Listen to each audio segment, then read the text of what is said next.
다 같이 묵도하심으로 수예배를 함께 드리겠습니다.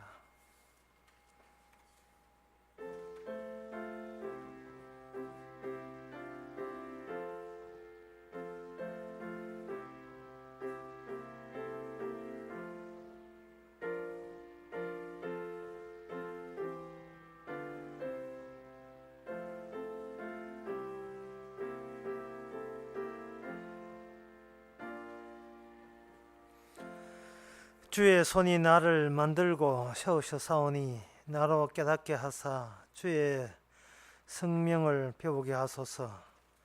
계명을 배우게 하소서. 주를 경외하는 자가 나를 보고 기뻐할 것은 내가 주의 말씀을 바라는 영혼이다. 하나님 아버지, 주께서 저희들을 만들어 주셨기에 저희들이 말씀을 버리지 마옵소서.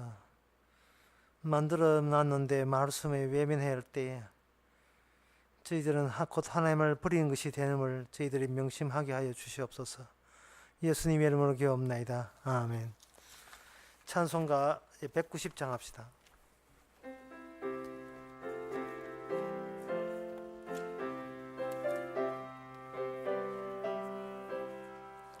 샘물과 같은 보혈은 임마누엘 피로다. 이 셈의 죄를 씻으면 정하게 되겠 190장입니다. 정하게 되겠네. 정하게 되겠네. 이 셈의 죄를 씻으면 정하게 되겠네. 저도 저 회개하고서 이 셈에 씻었네. 저도 저 같은 이 몸도 죄 씻기 원하네. 죄 씻기 원하네. 죄 씻기 원하네.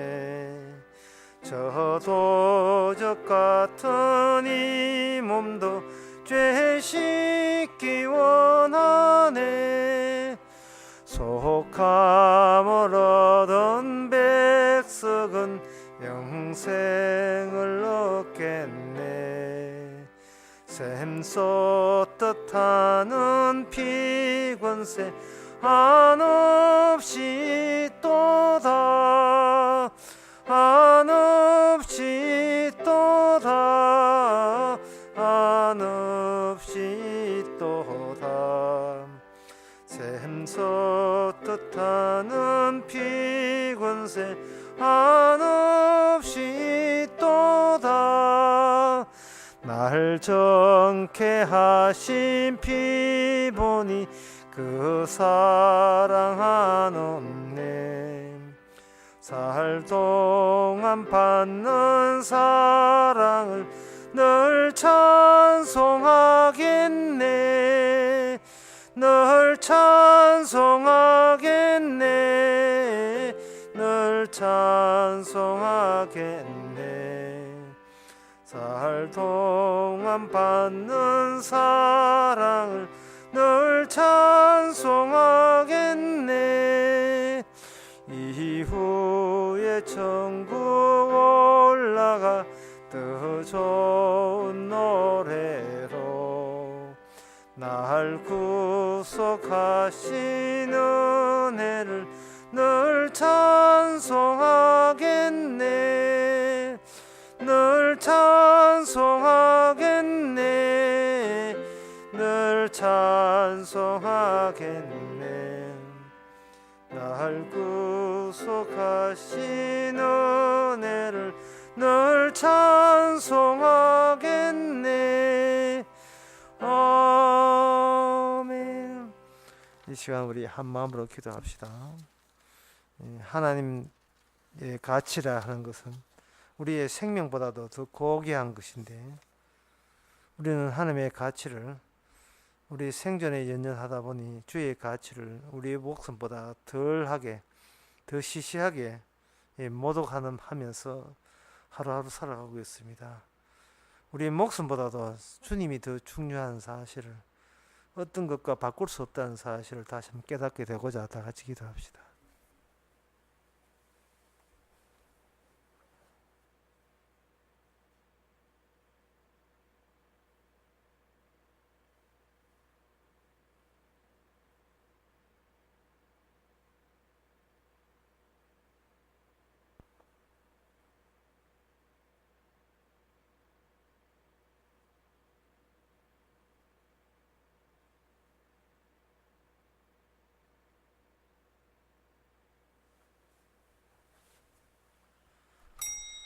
하나님 아버지, 하나님의 고귀한 가치는 그 어느 것도 바꿀 수 없고, 설사 우리가 죽는다 할지라도 하나님 살아계시면 그것으로 만족하고 감사해야 될 것이 우리인데, 우리는 하나님보다도 우리 자신을 더 귀히 여기고, 하나님의 뜻보다도 우리 자신의 뜻을 더 앞장 세우면서 그것이 성취되기를 요구하며 살아가고 있지는 않은지요. 하나님 앞에서 우리가 아무것도 아니며 우리는 죄인인 뿐인 것을, 우리 오직 주님의 용서하심이 우리의 가치보다 더 큰 가치인 것을 저희들이 한시도 잊지 말게 하옵소서. 예수님의 이름으로 기도옵나이다. 아멘.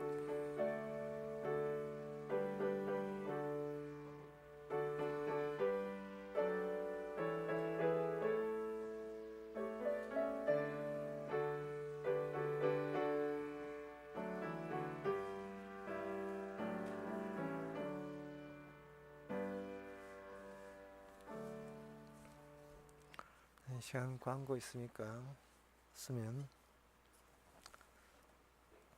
하나님의 말씀 에스겔 23장 1절에서 4절까지입니다. 구약 성경 1185페이지입니다.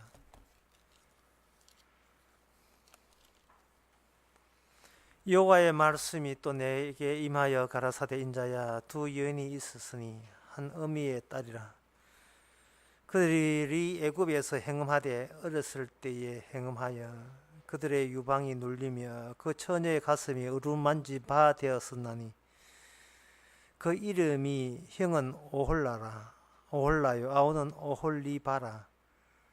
그들이 내게 속하여 자녀를 낳았나니 그 이름으로 말하면 오홀라는 사마리아요, 오홀리바는 예루살렘이니라. 아멘. 선지자를 통해서 하나님의 어떤 식으로 세상을 보시느냐가 알려지고 있습니다. 하나님께서 이 세상을 보실 때 그냥 보시는 것이 아니고, 하나님이 특별히 택하신 이스라엘을 통해서 세상을 만들어 나가시고 작업해 나가시는 겁니다. 이스라엘이 없는 세상이라는 것은 없습니다. 이 말은 달리 이야기해서 이 세상에 있는 모든 세상들은 다 이스라엘이 무엇인가를 알리기 위해서 주변에 깔려 있습니다. 배치되어 있습니다. 그리고 이스라엘이 있는 이유는 하나님이 누구신가를 유일하게 보여줄 수 있는 것은 이스라엘이 어떻게 변천하는가, 그걸 통해서 하나님의 뜻은 그 안에서만 나타나게 되어 있습니다. 그 애굽에서 나와서 이스라엘이 약속의 땅에 갔을 때에 하나님께서는 그 약속의 땅에 이스라엘 나라가 차지하면서 주변에 있는 그 밀려난, 원래 그 가나안 땅에 살던 원주민들은 주변에 밀려나거든요. 그 밀려난 민족과 이스라엘 사이를 다 없애지 않고 둘 다 이렇게 딱 그 자리를 할당해 주고, 이스라엘이 어떤 나라인가 한 거, 하나님의 백성이라는 게 과연 무엇인가는 그 주변에 밀려난 나라와 어떤 관계를 맺어야 되고, 어떻게 작용을 해야 되고, 어떤 식으로 부딪혀야 되고, 그걸 부딪히고 작용하고 그리고 깨지고 전쟁 일어나고 하는 그걸 통해서, 이스라엘이 보통 나라가 아니구나, 이스라엘 속에 하나님 이름이 계신다는데 과연 이름이 계시는구나, 그 하나님의 이름을 통해서 이름을 가지고 이스라엘을 가지고 주변 나라와 이 세상을 다룰 때에 그것이 바로 숨겨져 있던 하나님의 본심이었고 본뜻이었습니다. 이것은 이스라엘을 배제하고 이스라엘을 제껴버리고 일반 사람들이 마음속에 심성을 갖고 있던 신이 어으며 신이 전능하시며 창조하시며 그런 식으로 따져서는 전혀 하나님의 뜻을 알 수가 없다는 이야기와 같은 이야기입니다. 다시 한번 정리해드리면 하나님은 자기 택한 이스라엘을 통해서 뜻을 이야기하고 그 이스라엘이 어떤 나라냐 하는 것은 주변 나라와 사이에서 차이점이 뭐냐를 통해서 이스라엘이 규정되는 겁니다. 오늘 본문도 예외가 아닌데요. 오늘 본문에 두 여인이 나옵니다. 이 두 여인이 나오는데 이 두 여인을 이렇게 만들어 세우는 거, 저는 일종의 그 하나님의 만드신 장난감이라 인형이라 이렇게 보게 되는데요. 이 두 여인의 이 등장은 따지고 보면 하나님의 뜻의 등장이라 이렇게 볼 수가 있습니다. 이 두 여인은 바로 이스라엘을 두고 이야기합니다. 이스라엘이 에스겔 시대 되면 나라가 둘로, 그 전부터는 나라가 둘로 쪼개졌어요. 남쪽과 북쪽으로 쪼개져 있거든요. 이스라엘 나라가. 이 하나님께서 택한 백성, 하나님이 함께 있다는 그 하나님의 나라가 둘로 나뉘어졌다는 것은 마치 그 수박이 익었는지 안 익었는지 어떻게 하냐면 딱 쪼개보면 알겠죠. 쪼개보면 빨갛게 익으면 익었잖아요. 하나님께서 이스라엘 나라를 둘로 쪼개므로 말미암아 그 쪼개는 그 과정을 통해서, 쪼개는 그 과정과 결과를 통해서 그 안에서 뿜어져 나오는 그 이거 깨지지 아니하면 나타나지 않을 이야기, 깨졌기 때문에 비로소 공개되는 사실들, 그것을 통해서 하나님 이스라엘과 만들었던 하나님의 진정한 뜻이 밝혀지는 겁니다. 이스라엘 나라가 어쨌든 둘로 나눠집니다. 북쪽과 남쪽, 남쪽과 북쪽으로 나눠지는데, 북쪽 나라는 그 서기 722년에 망하고 남쪽 나라는 586년에 망합니다. 망하는데 이거는 이제 이미 이 말씀 줄 때는 북쪽 나라가 이미 망했을 때예요. 근데 망할 때 망하더라도 어쨌든 쪼개졌다는 사실, 이 쪼개진 사실이 왜 쪼개졌느냐 하는 그 내막을 하나님은 에스겔 선지자를 통해서 알려줌으로 말미암아 아 진짜 하나님은 이런 분이구나라는 것을 다른 사람께 대외적으로 알리는 그러한 계기로 삼으시는 겁니다. 북쪽에 여기 그 4절에 보면 그 두 자매가 있는데 그들이 내게 속하여 자녀를 낳았으니 그 이름으로 말하면 오홀라는 사마리아요, 오홀리바는 예루살렘이다. 사마리아라는 것은 그 이스라엘이 둘로 나누어지고, 뭐 우리나라 남북함 나눠지는 마찬가지죠. 일종의 평양이라고 보면 되고, 그리고 예루살렘은 서울이라고 보면 되는 겁니다. 평양과 서울의 그 수도 이름을 하나님께서는 오홀라와 오홀리바 그들을 낳았다고 되는 거예요. 그렇다면 그 오홀라라 하는 것은 이제 북쪽의 이스라엘의 북이스라엘을 말하고 오홀리바는 남쪽 이스라엘을 두고 이야기하는데, 그런데 이 본문을 이렇게 보게 되면 우리가 생각하기는 다윗까지는 나라가 안 쪼개지고 다윗 위에 그 이후에는 이스라엘 나라가 둘로 남북으로 나누어진다라고 이렇게 생각하거든요. 일제 시대 이전에 우리는 한반도가 조선이 남북으로 안 갈라졌습니다. 남북으로 갈라진 게 언제 하냐면 36년 일제 압박 후에 연합군에 의해서 유엔 연합군에 의해서, 근데 유엔이 참 그 2차 대전 연합군에 미군 연합군에 의해서 이제 남북으로 나눠질 때 그때 나눠졌거든 우리나라가요. 그전에는 나눠주지 않았어요. 이와 마찬가지로 우리가 알기는 다윗 때까지는 나라가 하나인데, 근데 오늘 본문에 하나님의 뜻에 의하면 그렇지 않다는 겁니다. 이들은 이미 그들이 애굽에 살 때부터 이미 그들은 나라가 둘로 되었다는 겁니다.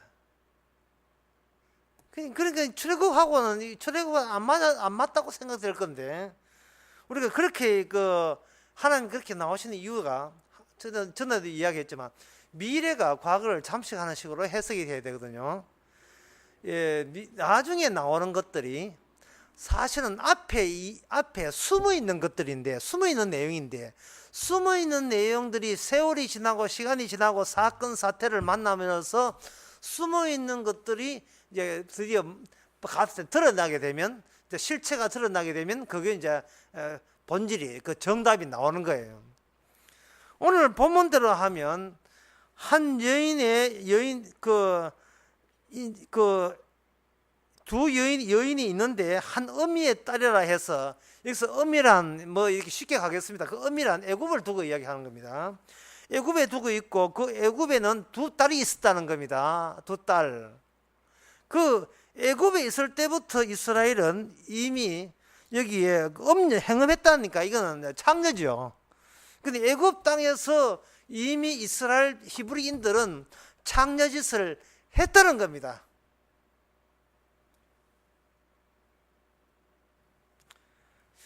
창녀짓을 했다는 그 증거가 뭐냐 하면, 그들이 애굽에서 나와서 광야를 지나서 약속의 땅에 들어갔을 때에 그들은 자신의 본성을 감추지 못하고 주변에 멋들어진 나라에 대해서, 그들의 나라에 대해서 부러움을 갖고 있고, 그리고 기대를 하고 있고, 그들을 흠모하고 있고, 그들이 잘 사는 것에 대해서 굉장히 매력을 갖고 있고, 어떻게 그 나라와 한 통속이 되어볼까 하는 그러한 본성을 그들은 감출 길이 없었습니다. 누가요?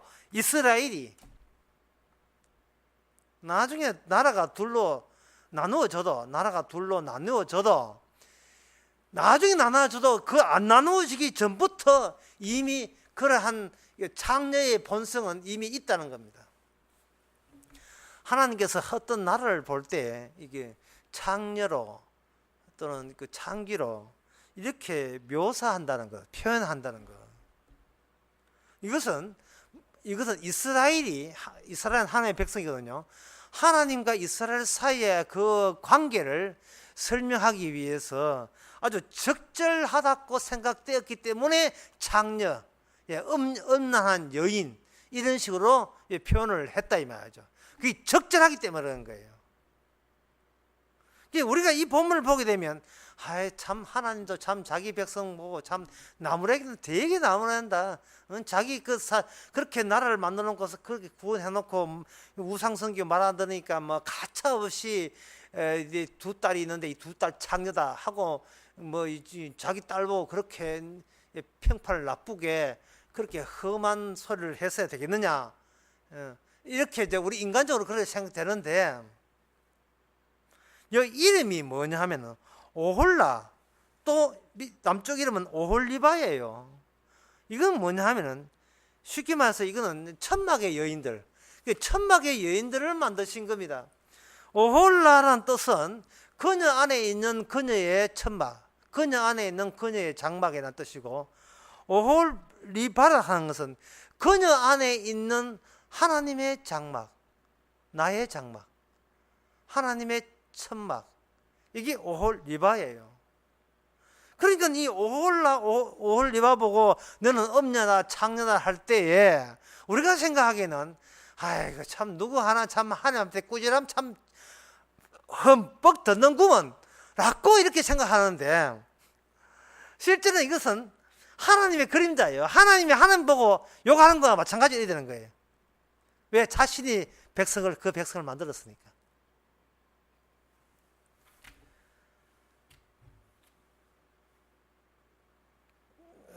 흑인 부부가 애를 낳아놓고, 아이고 야 참 얼굴도 참 새카매, 뭐 전체가 새카맣네 라고 했을 때 그 애 보고 들으라고 한 것이 아니고 자기가 자기 보고 하는 이야기예요. 우리 둘 다 흑인이니까 그야말로 예상한 대로 새카만 게 나왔다는 겁니다.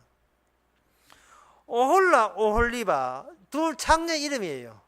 이 창녀 이름에다가 천막, 장막이라는 거, 광야 시절 때 기억하는 장막 이름을 새겨 넣었던 것은 하나님이 하나님이 하나님 되기 위해서 어떤 경도를 밟아서 이 땅에 참다운 하나님의 본 모습을 드러내는가를 스스로 보여주기 위해서 창녀짓을 해야만 하는 자기 백성들을 만들어 놓으신 겁니다. 이 하나님이 자기 보고 이렇게 지칭하는 거예요. 그게 어디에 나오냐 하면은 여기에 4절에 나옵니다. 그 이름은 형은 오홀바요 아울은 오홀리바라. 그 다음에 중요한데요, 그들이 내게 속하여 자녀를 낳았다. 그들이 내게 속하여, 그들은 하나님에 속하여 하나님의 자녀를 낳았다 이라는 겁니다. 이게 하나님 자식이에요. 하나님이 낳은 자식입니다. 하나님께서 창녀인 줄 알고, 분명히 창녀인 줄 알고 애굽에 있던 그 창녀를, 애굽에 있어서 창녀짓을 하고, 애굽에서는 애굽 사고방식, 모든 사고방식이 애굽적인 사고방식 외에는 아무것도 할 수가 없거든요. 그런 인간, 그냥 애굽 사는가 분간도 안 되는 그것들을 드디어 강제로 분리시켜서, 분리시키기 때문에 그들은 창녀라는 소리를 하나님 앞에 듣게 되는 겁니다.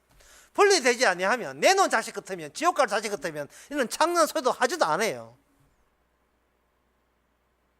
하나님의 방법은 이겁니다. 반대를 수색해가지고 진리를 끄집어내는 게, 반대되는 것을 수색하고 그걸 조사를 해서 진실을 끄집어내는 겁니다.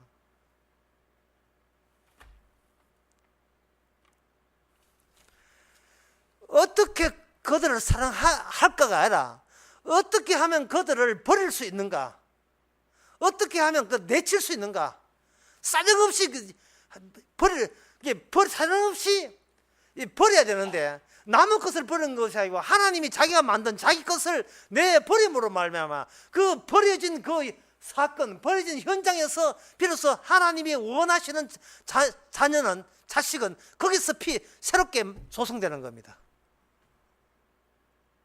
십자가입니다. 십자가라는 말은 죽었다는 이야기거든요.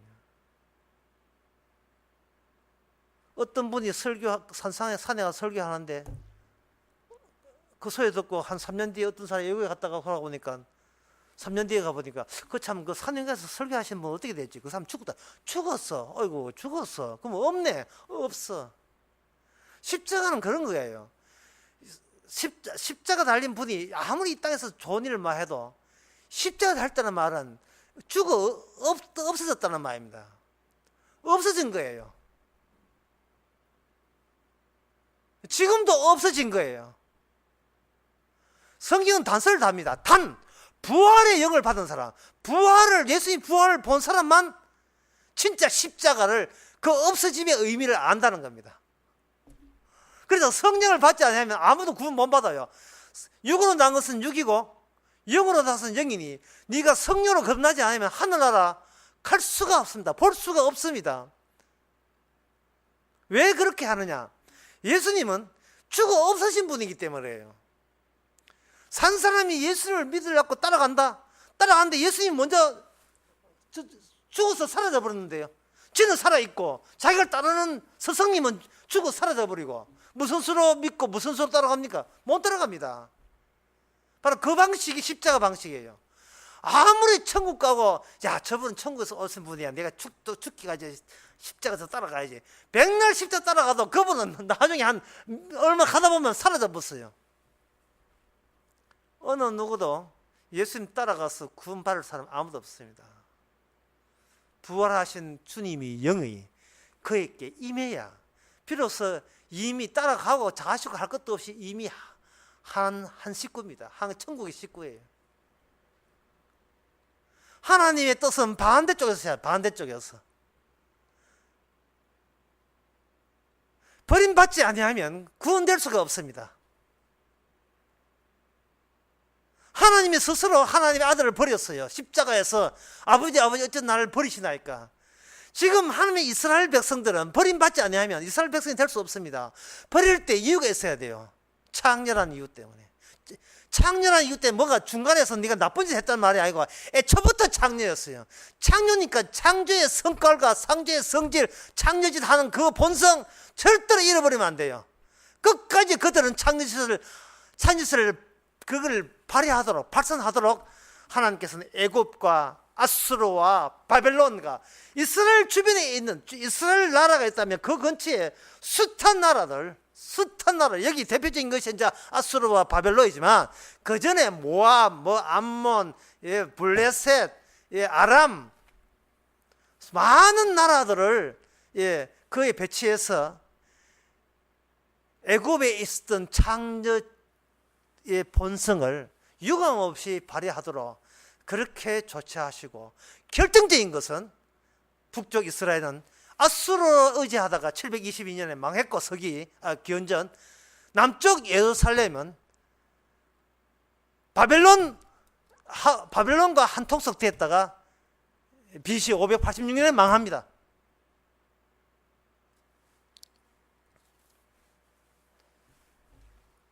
여 뒤에 나오지만 그 언니가 먼저 창조대 해가지고 망하고, 그걸 보고 남쪽에는 유다가 더욱더 업력을 더하여서 바벨론에게 망했다고 되어 있어요. 이것은 아수르보다 바벨론이 훨씬 더 매력적으로 이스라엘을 본성을 건드렸다고 볼 수 있습니다. 왜 하나님께서 이렇게 하시느냐 하면은, 하나님께서 천국에서 살 사람, 하나님의 백성을 이렇게 어떤 기억이 있어야 되느냐 하면은, 선악과 따먹기 때문에 마땅히 죽어야 되고, 우리가 생명 얻는 것은 생명나무 때문에 얻습니다는 그 두 가지 기억이 다 함께 있어야 돼요. 그렇다면 선악과의 경험도 있어야 되고, 생명 따먹는 경험도 있어야 되고, 이게 순수가 선악과부터 먼저 따먹고 난 뒤에, 그 다음에 생명나무가 차단되고 난 뒤에, 그리고 난 뒤에 하나님께서 생명나무로서 찾아와서 구원받잖아요.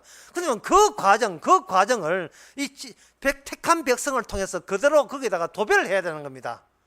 그걸 재현돼야 돼요. 예수님께서 오실 때 그냥 너 천국 와 이렇게 하지 않았습니다. 십자가 지시고 그 다음에 아버지께 모든 걸 다 맡겼어요. 만약에 사흘 동안 무덤에 계셨는데 만약에 아버지가 안 거둬주면 예수님도 구원 못 받죠. 그래서 우리가 구원받는다 하는 것은요, 이거는 우리에게 터무니없는 우리 욕심입니다. 우리의 본 바닥, 우리의 본 모습을 우리가 인정을 해줘야 되는데, 그 본 모습을 인정해주면 우리는 창녀가 되는 거예요. 창녀는 버림받아야 되는 겁니다. 그걸 언급하기 위해서 에스겔 23장 이 계시를 주신 거예요. 너 이스라엘, 북쪽 이스라엘, 남쪽 유다 다 창녀야. 나쁜 짓 했다는 거야. 애초부터 창녀였어요. 애굽에 있을 때부터 창녀였어. 애굽에 있을 때 히브리인들은 노예로 고생만 했는데요. 이래 하는데, 그게 소급해서 보면 창녀가 되는 거예요. 창녀짓을 했기 때문에 그 본성이 어디 갑니까? 그 했기 때문에 그들은 진짜 약속의 땅에 왔을 때 주변 나라를 흠모하고 하나님을 버리고 주변 나라한테 혹 빠져가지고 그들과 한 통속이 되어가지고 성관계를 하고 이런 묘사를 쭉 한 거예요. 여기 3절에 보면, 그들이 애굽에서 행음하되 어렸을 때에 행음하여 그들의 유방이 눌리고 그 처녀의 가슴이 어루만진 바 되었으나니 라고 되어 있거든요. 이거는 처녀로서 사수해야 되고 지켜야 될 것을 그들은 지키지를 못했다는 겁니다. 그런데 이것을 뒤늦게 와서 이런 지적해버리면, 처음부터는 이런 지적이 없었어요. 애굽에 있을 때는 그냥 그들은 평범하게 살았지. 나는 하나님의 백성인데 이래 살면 안 되지. 그런 것들이 그들이 그걸 실감하게 느끼지를 못했어요. 애굽에 있을 때나 여기 약속 땅에 항상 중요한 것은 그들의 생존 문제, 그들이 내가 어떻게 살 것인가 하는 그 문제였습니다.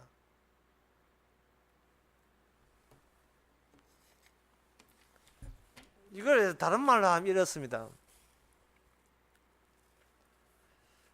이런 말이 있어요. 유명한 어떤 학자가 하는 말인데, 속지 아니하면 길을 잃어버린다는 말이 있어요.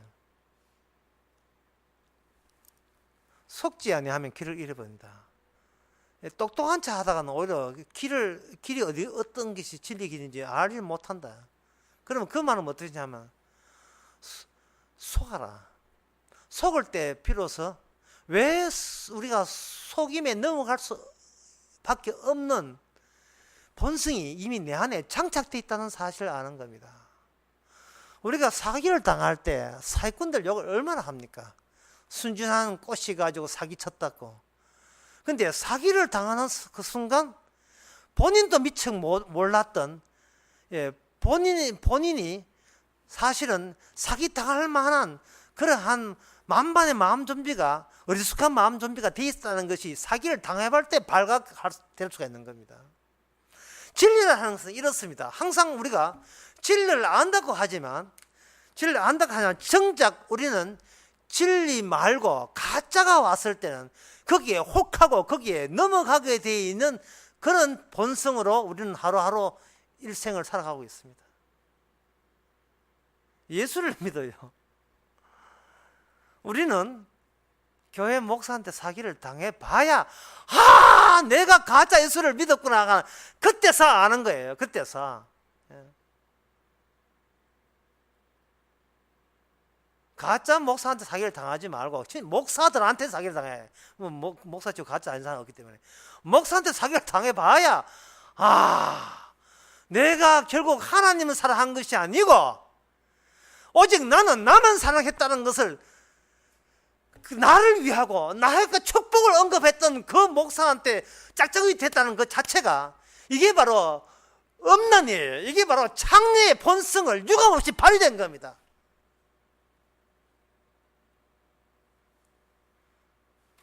하나님께서 일을 진행할 때 그렇게 진행시키는 거예요. 우리 보고 죽으라고 이야기하는 목사의 설교는 절대 안 들어요. 그럼 이렇게 하면 살 수 있습니다 하면 다 들어요. 그게 바로 이스라엘이 창녀의 소리를 들을 수밖에 없는 이유가 그 안에 이미 내장되어 있었던 겁니다. 하나님께서는 이스라엘에게 제사를 드리라 했습니다. 제사를 드린다는 말은 뭐냐 하면 날마다 자기는 죄 때문에 죽어야 마땅하다는 것을 계속해서 그 제사 모습으로 보여준 거거든요. 제사 드리면서 그들은 그 제사에 담긴 하나님의 장차오실 예수님의 십자가를 전혀 보지를 못하고, 제사 드리면 앞으로 잘 살겠나? 예배 드리면 앞으로 밥 먹고 잘 살겠나? 교회에 출석하면 앞으로 지보다 복 더 받겠지? 그런 창녀짓을 유감없이 발휘된 거예요. 유감없이 발휘한 겁니다. 하나님께서 이 두 자매를 장막의 여인, 장막으로, 오홀칸이 장막의 뜻인데, 이 장막의 여인으로 한 이유가 있어요. 그건 뭐냐 하면은, 너희들이 약속의 땅을 밟아봤고 살아봤지만 내 보기는 그냥 광야 시절이에요. 광야 시절. 천막이라 하는 것은 후딱 다시 이동해야 돼요. 떠나야 돼요. 천막을 치러봤자 그 땅은 자기 영혼이 거주할 땅이 아니에요. 이 말은 무슨 뜻이냐 하면, 이 눈에 보이는 우리 한 70평생 80, 특히 80넷, 이 인생은 그냥 이건 전반전이에요. 전반전. 이게 축구의 전반전입니다. 이게 인생의 다가 아니에요.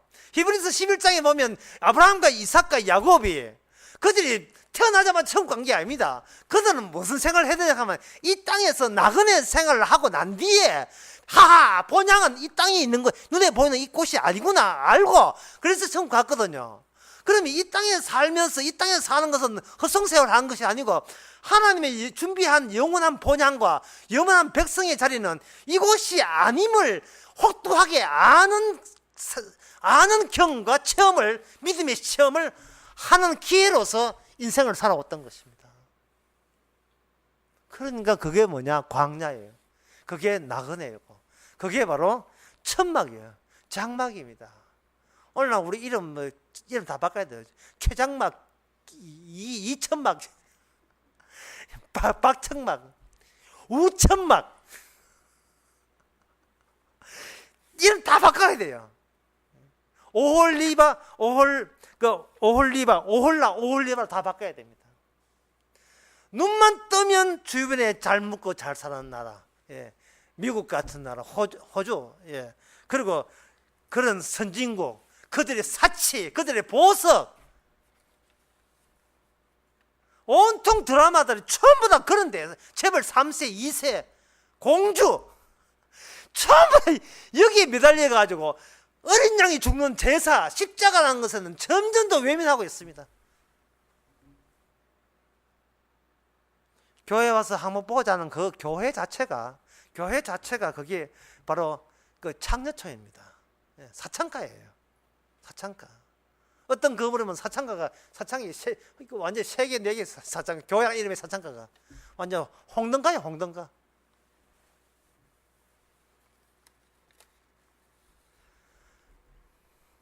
여기 이 한글 성경은 상당히 완화해서 표현을 굉장히 완화해서 그 표현을 했어요. 뒤에 보면 여기 8절 같은 데 보면 애굽의 사람과 동체마음에 그 처녀의 가슴이 어루만진 바 되고 그 몸에 음란한 소돔을 당한 바 되었나니 그가 범죄 행음을 인하여 이렇게 아주 완화해서 표현했지만 사실은 이거 정액을 그 몸에다가 그 남자의 몸에 여자의 몸에다가 손다는 진짜 표현 그렇게 돼 있어요. 그러니까 이건 뭐냐 하면은 그 껍질 있고 속 알맹이 있다면 홍시 같은 거죠. 홍시 알맹이를 바깥으로 튀어나오게 하기 위한 하나의 계기로서 하나님은 이스라엘 백성을 그동안 다뤄왔다는 겁니다. 겉의 것을 째버리면 속의 것이 울퉁한 속의 것이 터져나오는 이 모습을 뭔가 이방 하나님 모르는 하나님을 우상성기는 이방 나라와의 만남을 통해서 홍시가 퍽 하고 터지듯이 덜 삶은 계란이 터지듯이 이스라엘이 폭발해버리는 거예요. 폭발해보면 온갖 더러운 것이 다 튀어나오고 결국 그거는 버림받아야 마땅하다는 겁니다. 이 버림받아야 마땅한 이 이름을 천막이라고 지었다는 말은 그 버림받으면 마땅한 그 인간을 하나님께서는 계속 버리지 않고 광야에 이스라엘과 동행했던 그 동행의 자세와 의미로서 그들의 정체는 드러내면서도 그들을 버리지는 않은 하나님께 책임져서 구원하겠다는 의지가 담겨 있습니다. 폭로하면서 죄를 폭로했다는 말은 버린다는 뜻이 아니고 폭로하면서 이제는 제대로 하나님을 알아가는 그러한 기회를 제공하겠다는 뜻입니다.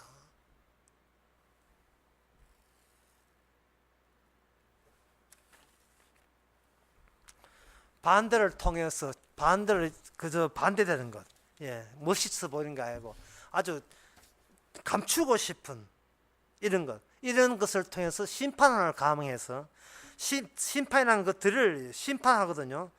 그 심판이라는 것을 뚫어먹게 되면 그게 심판받아야 될 이유가 우리 안에 가득 들어 있습니다.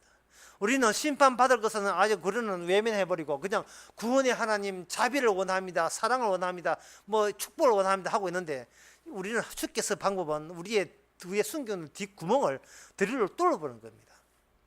뚫어버리면 우리가 자비를 구할 그런 입장이 되는지를 축복을 원하는 그런 존재인지를 다시 한번 생각해보면 도저히 우리는 그럴 입장이 못 된다는 겁니다. 하나님께 축복해달라고 새벽 제단을 섰지만 막상 자기 일이 잘 풀리면 그 다음부터는 새벽 기도 나오지도 않는 것이 우리의 본성이거든요. 어려울 땐 하나님 찾고 잘 되면 다 지 잘나서 잘 되고 그게 바로 이스라엘 백성들이 그들을 보여주는 창기짓입니다. 자, 여기서 장기란 엄녀라는 뜻이 뭐냐 하면 원래부터 너희들 둘은 붙어 지내던 한 통속이었다 이 말이죠. 특히 여기 두 장녀는 그들이 유혹해서가 아니라 이 여자들이 자신해서 몸을 바쳤거든. 자신해서 세상 것이 좋다고 갔던 그들이 바로 그 이스라엘 나라의 그게 본질이었다는 것입니다. 그 본질인데 그 본질의 이름을 천막이라고 함으로 말미암아 그 본질을 이제는 하나님이 자기 본질로 받아들이겠다는 겁니다. 내가 낳은 두 딸이야. 너희들은 내가 낳은 두 딸이다 이 말이죠.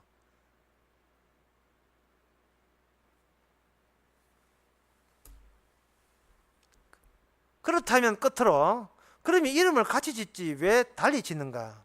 오홀라는 그녀 안에 있는 그녀의 장막이라면 오홀리바는 그녀 안에 있는 하나님의 장막이거든요. 이것은 뭐냐 하면은 현재 이 계시가 남쪽 유다에게 죽은 계시입니다. 그러면 유다가 기준이 돼요.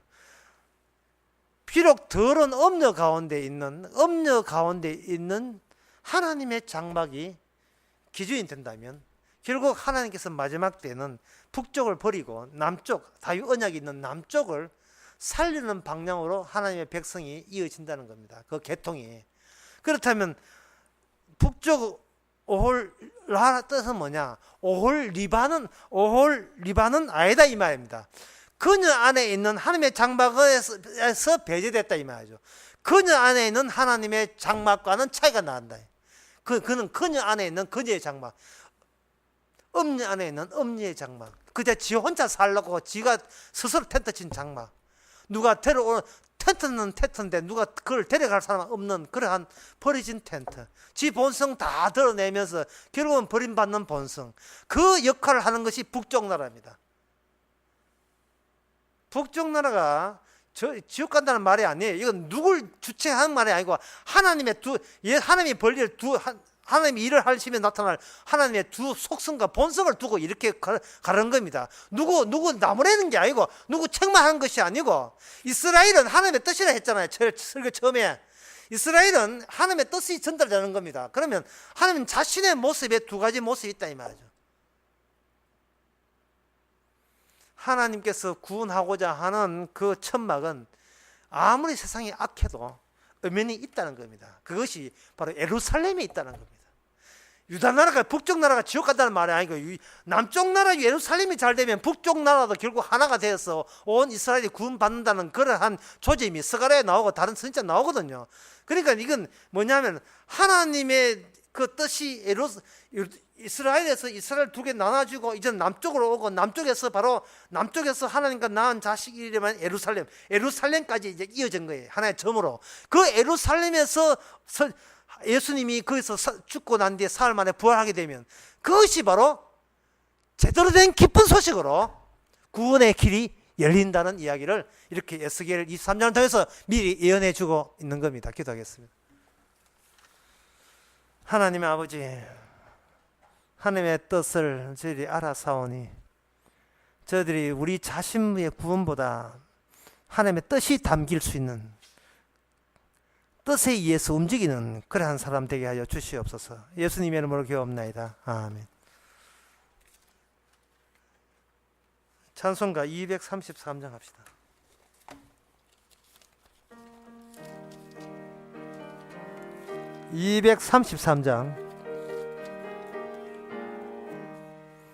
황부지가 장미꽃같이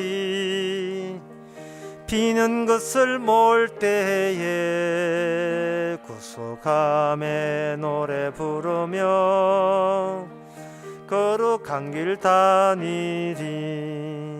거룩한 그 길에 검은 구름 없으니 낮과 같이 맑고 밝은 거룩한 길 다니. 233장입니다. 하나님 아름다움과 그의 영광 볼 때에 모든 괴로움 잊어버리고 거룩한 길 다니리. 거기 거룩한 그 길에 검은 구름 없으니 낮과 같이 맑고 밝은 거룩한 길 다니리. 마른 땅에 샘물 터지고 사막에 물 흐를 때 기쁨으로 찬송 부르며 거룩한 길 다니리.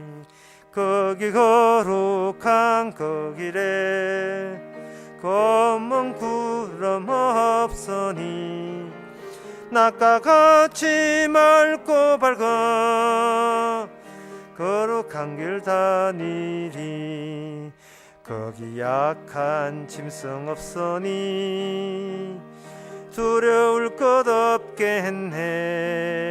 기쁨으로 노래 부르며 거룩한 길 다니리 거기 거룩한 그 길에 검은 구름 없으니 낮과 같이 맑고 밝은 거룩한 길 다니리 거기 죄인 전혀 없으니 거룩한 자뿐이라 주가 주신 멸류관 쓰고 거룩한 길 다니리 거기 거룩한 그 길에 검은 구름 없으니 낮과 같이 맑고 밝은 거룩한 길 다니리. 기도합시다. 지금은 우리 주 예수 그리스도 은혜와 하나님의 크신 사랑과 성령의 충만하심이 우리가 어떤 지경에서 구원되는 것을 생각해서 다시 한번 주님만 감사하는 모든 성도에게 주의 이름으로 축원하나이다. 아멘.